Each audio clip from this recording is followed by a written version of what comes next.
Yo, this is Wilt from Last Ones at the Bar, coming back at you with another quick prediction. In this one, I'm going to talk about another fight on that amazing fight card that's coming up on April 16th. The Errol the True Spence versus Yordenis Ugas. One of the fights on the undercard is going to be Eimantas Stanionis. He's going to be facing Radzhab Butaev in a WBA regular belt showdown. The winner will get either Spence or Ugas, or perhaps they may fight someone else for a vacant belt if those guys relinquish the belts, or if they decide to go after Terrence Crawford. Spence has been talking about moving up after the Crawford fight, so in the future they would fight for the world championship. But this is the first fight in order to allow that to manifest. So in this fight, you got two guys who are in their primes. Stanionis, he's 27 years old, and then Butaev, he's 28 years old. Stanionis, he's 13-0 with 9 KOs. He's 5'8". He has a 68-inch reach. And then Butaev, they call him No Mercy. He's 5'8", 72-inch reach. And he last fought against Jamal James last October.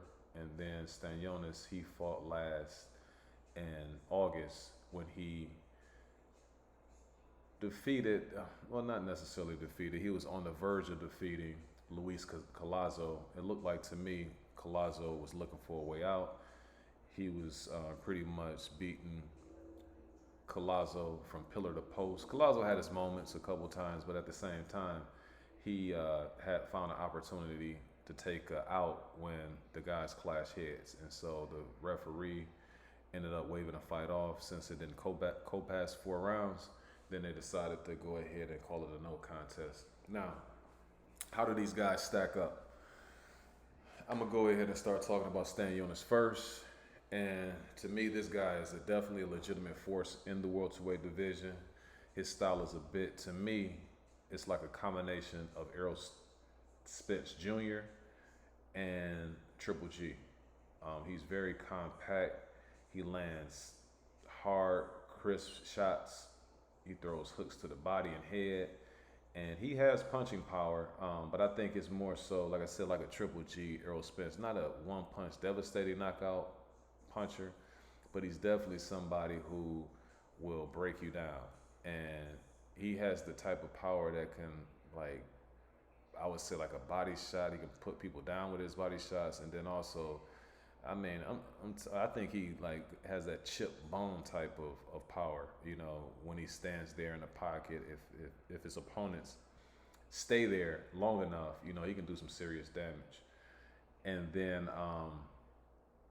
I think one thing that I would like to see more of him, you know, speaking along the Triple G lines, is that he has a really good jab. It's just, to me, I wish I could see it more.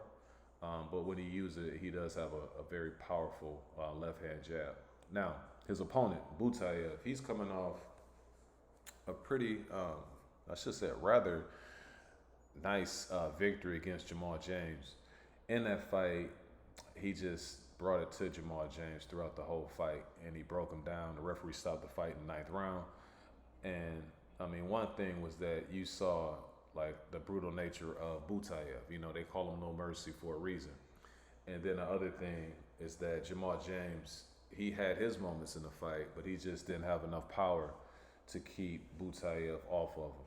And to me, Butaev, he fights like a 1920s Jack Dempsey smaller version type fighter. He's just going to keep coming, and it's like a bully in the ring. You know, he's another heavy body puncher, very strong. So this is going to be an interesting fight because you're going to have 2 Rams clashing against each other. Now with him, the one thing that I noticed that I think he better quit doing is leaping in like he's Manny Pacquiao. You know, the upper echelon guys will time him, and that'll spell trouble for him. So if he can kind of, you know, fix that little wrinkle, then I think that he'll be A-okay. But this guy is definitely a tough hombre, inside the ring. Now, my prediction for this fight, this is a really good fight, man. I wish, and I commend Stanionis for taking on this fight, but it does propel him in a better position to fight for a belt. So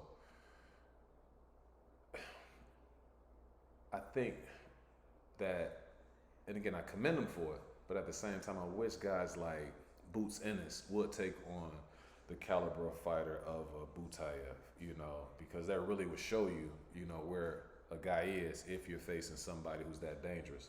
Now, again, as far as prediction, I think this is pretty much a 55-45 fight in favor of Stanionis. It could be more. I just probably need to see a little bit more from Stanionis early in his career, even though he is early in his career. But even earlier, he was looking sensational. The last few fights against Delorme and then also against Collazo, you see a few chinks in his armor, but those were good fights, along his journey. But you did see a few chinks, but the chinks that I saw were fixable. And so hopefully he went back into camp and fixed those things that were,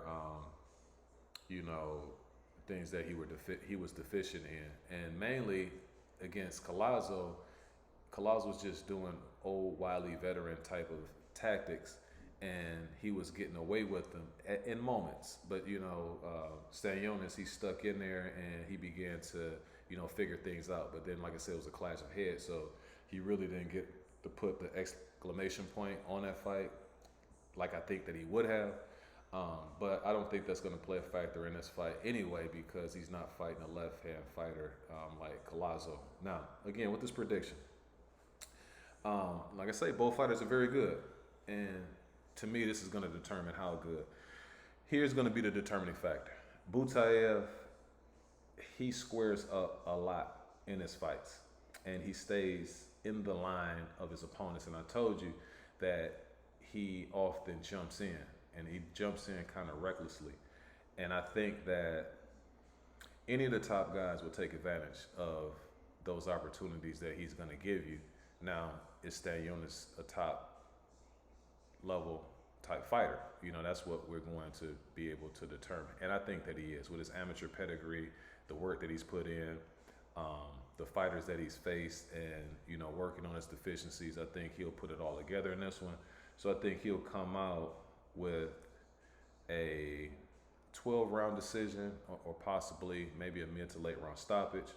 If I had to put some money on it, I think that he can get the stoppage, and I expect him to stop Butaev later in the fight, maybe around rounds 9 and rounds 10.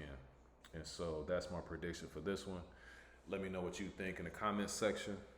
And again, make sure you check us out. We're also on Spotify. We're also on Apple Podcasts, and you can find the information in the description. On that note, I'm out. Peace.